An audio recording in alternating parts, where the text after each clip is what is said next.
Most of you know him as the man who brought funny cats to the internet, for which we owe him a deep and abiding gratitude.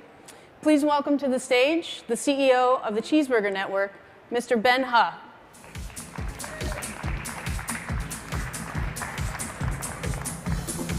All right. Well, this is pretty awesome. Well, thank you very much for being here on a Sunday. My name is Ben Ha, and I'm the CEO of the Cheeseburger Network, or for short, just Cheeseburger. We got our start kind of in a strange, funny way. And you may be wondering,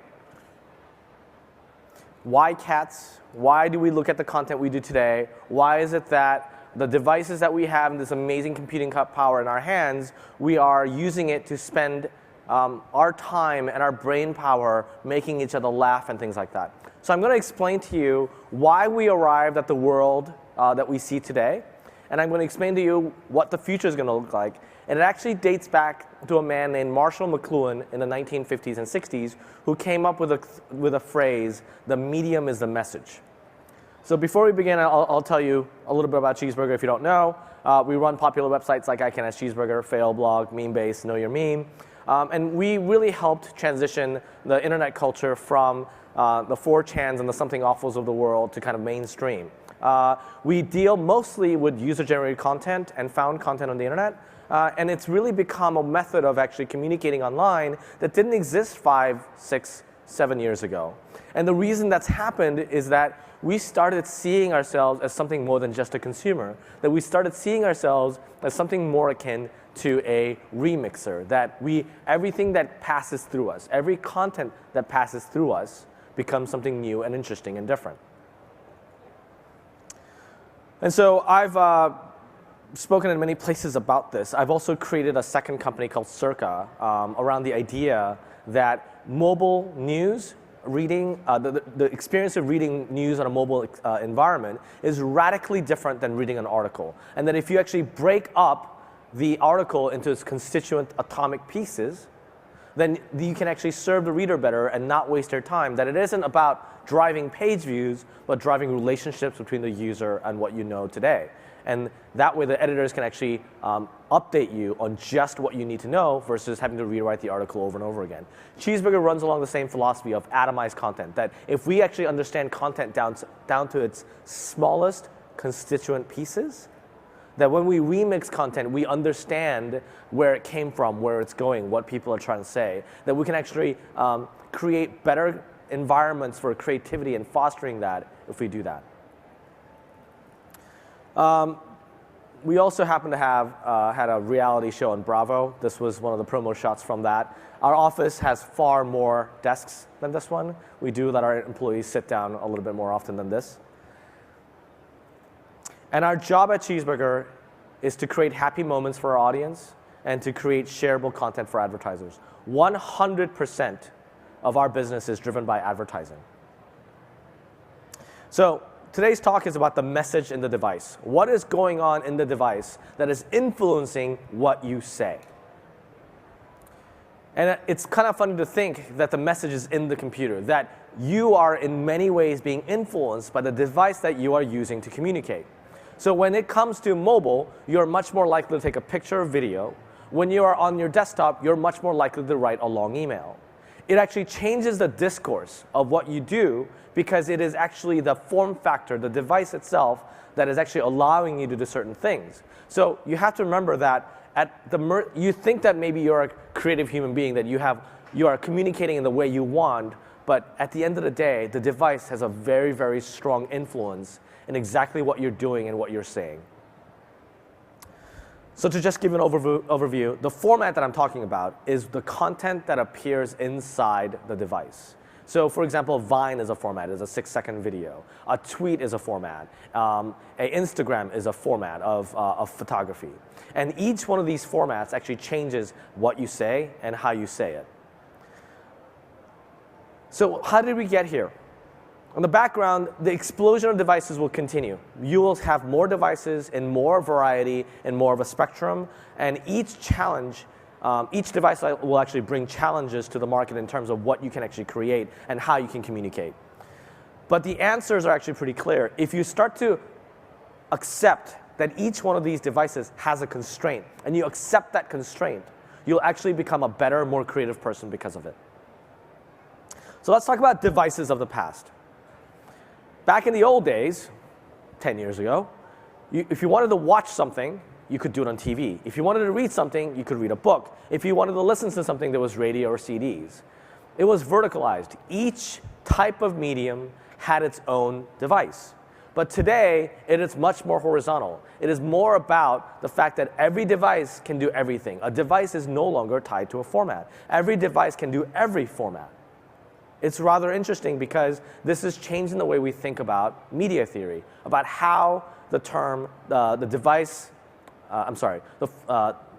medium is a message is becoming more along the lines of the form factor. The device is the message. So if you ask children what is their favorite TV, it is not a question about a show, not about content anymore. It is about the device. What would you rather watch television on? Is it your iPad, iPad mini, laptop, phone? And it depends on the context. It depends on the environment they're on. This type of spectrumization, this horizontalization of how we actually view content is going to continuously make our job as content creators harder, but it'll give us more opportunities. So this is the man, Marshall McLuhan, who invented the term, the medium is a message. The idea being that the way you communicate is determined very much by the medium in which you used to do that. And so if we substitute the word medium with form factor, then it actually starts to make more sense for the modern world when every device can do everything. So imagine that there's 168 hours in a week, that you are awake for 112 of them. If you look at the research that's being done today, it basically says that we're approaching 100 hours of media consumption every single week. In other words, we're spending a mere 12 hours not consuming content. How is this even possible? Is it possible that we will actually spend every single waking moment of our lives consuming content? Well, as media consumption grows, you'll notice that there's fragmentation, that the type of medium that people consume continue to bifurcate, and that as we continue to scale that opportunity, what happens is you are, in many ways, consuming two mediums at the same time. I'm listening to a song on Spotify, and I am I'm reading an email at the same time. I am walking down the street, and I'm looking at a billboard, listening to music. We are actually fragmenting and double occupying that attention span. What's happened to the pie of attention is that it's gotten thinner but wider. The pie as a whole is bigger, but the attention span has gotten thinner over time, and that is a real challenge and an opportunity at the same time. So this environment where there's lots of devices and lots of formats is actually driving a lot of innovation. The fragmentation and competition and the growth is giving path to creative freedom. We can be much more creative because in many ways no one's looking. But all of a sudden, if you do something great, everybody's looking. But at the same time, if you're a business or an advertiser, you're actually worried about failure. You're worried about the lack of resources and the amount of experience that you have in a brand new format. So I'll give you an example of new formats. So in 2005, you get on an airplane, what do you see? A monitor far, far away. It's a terrible experience. And so a few years later, every airline spent millions of dollars, or almost every airline, put TVs in the back of seats. Fantastic, right? What do you think happens when you get on a plane today? Everybody's watching it on their iPad or their laptop. Everybody brought their own entertainment, and now those TVs sit blank. No one wants to watch them because they're actually kind of terrible. I'll give you another example of how form factors are changing the way we consume media. When you get a new TV, you don't change your room size. The average American television sits 9 feet away from the person. And if you actually think about high def and ultra high def, the 4K format that's coming, in order for you to actually see a qualitative difference in ultra high def television, 9 feet away, the TV has to be 140 inches big. 140 inches. Anybody have a 140 inch TV? No? I don't. 140 inches is about the size of your wall. It's a revolutionary difference in how you consume content. If you get a 140-inch TV compared to a 46-inch HDTV, which is the norm today, let's say you're watching Iron Man, this is what it would look like. if you saw a 140-inch, you would have that much more space to actually view content. So as a content creator, what do? Do you just scale up the existing piece of content to fit 140 inches? Or do you add content to that experience? You probably didn't notice this, but in the 46-inch image, there was a house that's being blown up in the corner. In the 140-inch image, that house doesn't exist. Why is that? Why did the content itself actually change when the TV got bigger? Because at 140 inches, that becomes your peripheral vision. You can't actually insert content there because you will not see it. Human beings actually focus on something that's actually within very small focal distance, viewing distance in front of them. And once it gets out to the periphery, our brain actually starts to fill in the gap. If you put a seminal, contextual content element in the periphery, you will not remember it. Storytelling changes because we have 4K television. Storytelling changes because we're going to buy a 140-inch television somewhere in the future. As a content creator, you must take this into account, or else you'll be sending the wrong message to the wrong people. Final example here. This is kind of like my dream future. I would love to watch all football games on television at the same time, except I can actually have a 140-inch TV where I can watch 4 high-def streams. Well, what happens to audio? Is it possible that we can sit there and look at a Kinect, and while the Kinect detects what we're looking at, and then the audio changes? Not based on what some editor in a booth thinks we should be listening to, but what I am paying attention to. These kinds of innovation will actually drive up the qualitative engagement that we have with content. So let's say you're embracing a brand new format. What happens to old formats? It turns out, that says scroll, by the way, this branching of different formats, you can see up there, like, let's see, ebooks and magazines and Vine videos and things like that. Well, this is a scroll. Old formats don't die, they just become more and more and more specialized. It used to be that radio was a format that was meant for news and music and all those things. And when television showed up and was better at delivering news, radio became more about music. Now that with internet radio and music services, radio is transforming again into talk. Old formats don't die. They just become something a little bit different. In fact, I'm a vinyl fan. I've been buying records for a few months now. And vinyl sales have been up 745% since 2008. Not all vinyl records are being shipped to Brooklyn, okay? People all over the country are recognizing that there's something interesting about a physical object that lasts only 20 minutes, that they have to sit there and listen. It is a slow movement, and people are enjoying this. So in terms of new formats, what is coming? Everything. Everything is coming. I just saw an Oculus Rift device out there, and it's like I really want to try it, but I don't have time, and it's gonna blow my mind. And I heard there's like a device you can sit in, like a ring, and you can actually run in the ring like it's like a freaking holodeck.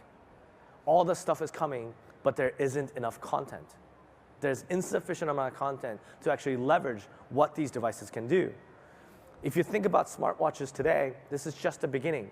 We've redefined, it's no longer a watch. Like that's like an anachronism, right? It's like, it doesn't tell time anymore. Who gives a shit about time? Like, I can pull out my phone and get time 24/7. I can just, time is everywhere.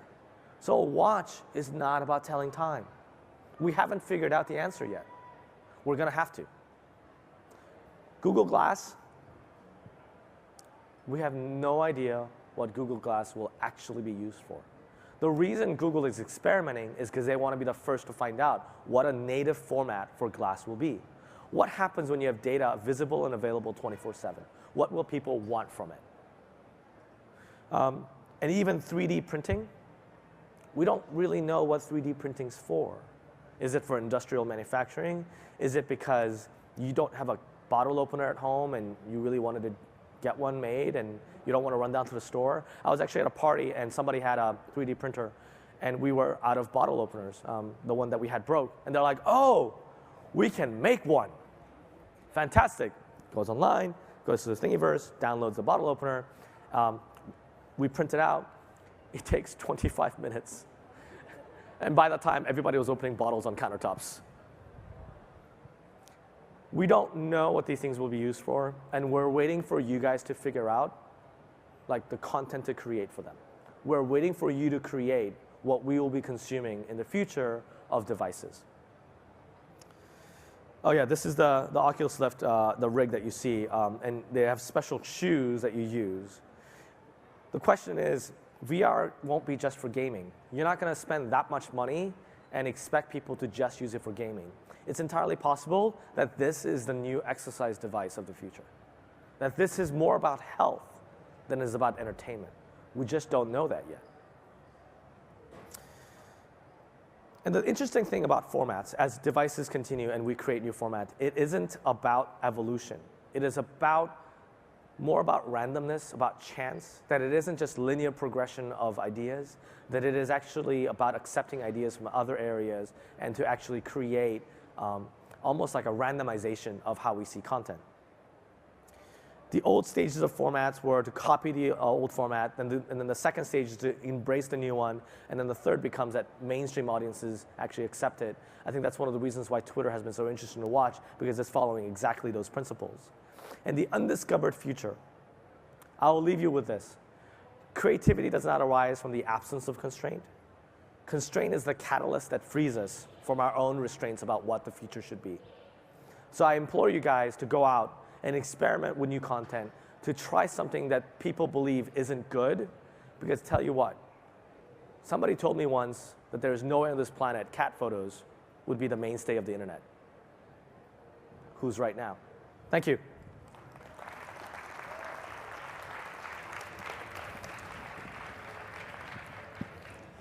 So we've been immersed in this participatory culture for a while now, and it's hard to imagine a world without lolcats, but it was only a few years ago that dark time existed.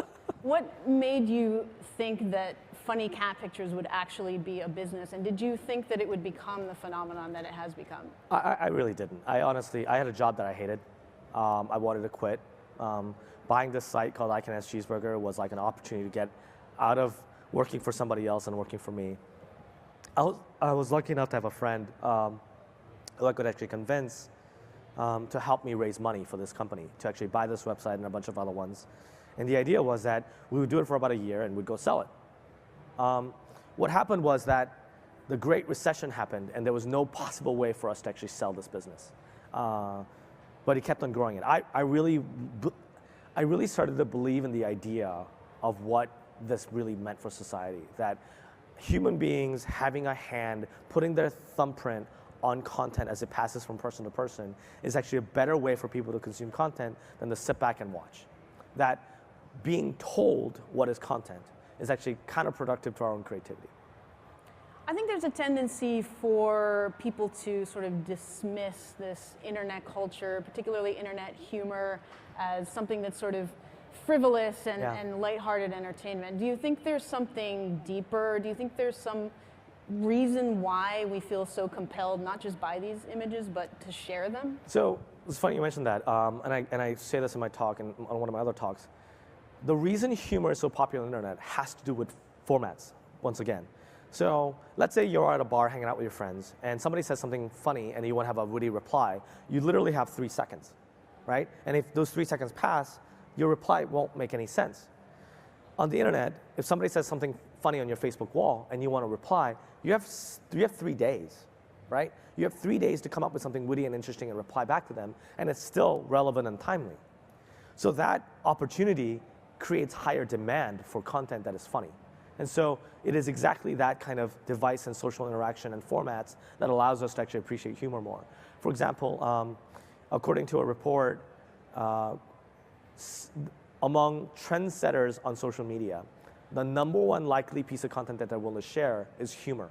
On mainstream social media, it is #2 right after personal photos. So it's really gotten this level of appreciation that in real-time life you don't get. And so with Circa, what was it that made you think that mobile-only news in particular is the place where the next revolution needs to happen? And what made that be the next thing that you needed to do personally? Yeah, so with Circa, we started with the idea that I have a journalism degree. So I looked back at the history of journalism, and it turns out that the reason you read the news you read today is all historic. The reason you get, if you ever read news and then like there's breaking news and the first paragraph is new and everything else is background, and then you get a new headline and then there's like nothing new in the article, the reason that happens is because we used to print newspapers and ship it to the suburbs. I kid you not. So why is it that we still use the same operating model for the digital world where you don't have to ship any newspapers to the suburbs? So we started with a frustration. We started with, this sucks, right? Which I think is all good entrepreneurship. There's a problem, something's broken, I want to fix it. And then the answer became, really mobile is the place where this really thrives. And how do we do that? And so in this world where people are not just consumers of content and consumers of news, they're actually creating news and creating their own entertainment, where does mainstream media fit in? How does mainstream media need to reinvent themselves in order to continue to have a place at the table 5 years from now? I've seen the convergence of what I call internet culture and pop culture. The fact that we had a reality show tells you that mainstream media is trying to figure out what's happening. Whether you like it or not, pop culture wins every single time. And the reason I say that is rock and roll used to be a fringe culture. Pop music, right, as we know it, now includes rock and roll. And the reason rock and roll was a fringe culture was that it was different, that it was Elvis Presley, shaking his hips on stage and girls going wild. So that has moved on to everybody knows rock and roll is part of pop culture and celebrity culture today. As things grow, pop culture adopts it. And that's what's going to happen to internet culture, is that you see mainstream media today covering internet memes like it's actually news, right? And it's kind of awkward and weird, but they're doing it. And that, in effect, is teaching more people that it is okay to make their own content. Out of all the devices you mentioned, things like Google Glass and wearables and the Oculus Rift, yeah, what are you looking forward to most in terms of the technology revolutions that are happening today? It's an interesting question. I sometimes play the role of like a distant observer from this. So I'll give you a very personal example. I'm a big car guy. I love cars. I would love to get like a rig at my house with like an Oculus Rift, and so that I don't actually have to buy cars, right? Like I don't have to go rent cars. Like I'll just go and sit in my house and drive amazing cars and switch them out. Like personally, that would bring me a lot of joy.